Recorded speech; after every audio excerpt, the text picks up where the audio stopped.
Hello అండి. అందరూ ఎలా ఉన్నారు? ఈరోజు మీకోసం దొండకాయ, పచ్చిమిరపకాయ ఫ్రై చూపించబోతున్నాను. మీకు ఫ్రై వద్దు, గ్రేవీలా కావాలనుకుంటే చివర్లో టమాటా ముక్కలు వేసి ఉడికించుకోండి. ఫ్రై కోసం ముందుగా మసాలాను రెడీ చేసుకోవాలి.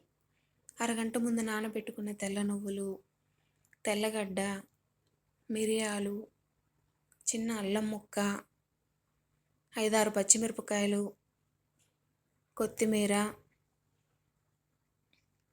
కొంచెం ఉప్పు వేసి మెత్తగా నూరుకోవాలి.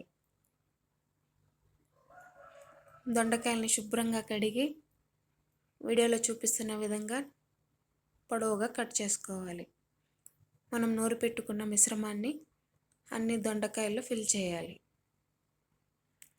తర్వాత స్టవ్ వెలిగించి కడాయి పెట్టుకొని నూనె వేసుకొని దొండకాయలన్నింటినీ నూనెలో వేసుకోవాలి. రుచికి సరిపడా ఉప్పు, పసుపు వేసి బాగా కలపాలి. స్టవ్ని సిమ్లో పెట్టుకొని మూత పెట్టి 5 నిమిషాలు మగ్గించుకోవాలి. 5 నిమిషాల తర్వాత రెండో వైపు కూడా ఉడికేలాగా అన్నింటినీ తిప్పుకొని మరో 5 నిమిషాలు ఉడికించుకోవాలి.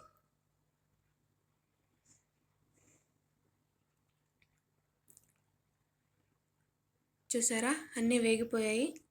ఇప్పుడు చివరిగా కరివేపాకు, మనం నూరి పెట్టుకున్న మసాలా వేసి పచ్చి వాసన పోయేంత వరకు వేయించుకోవాలి.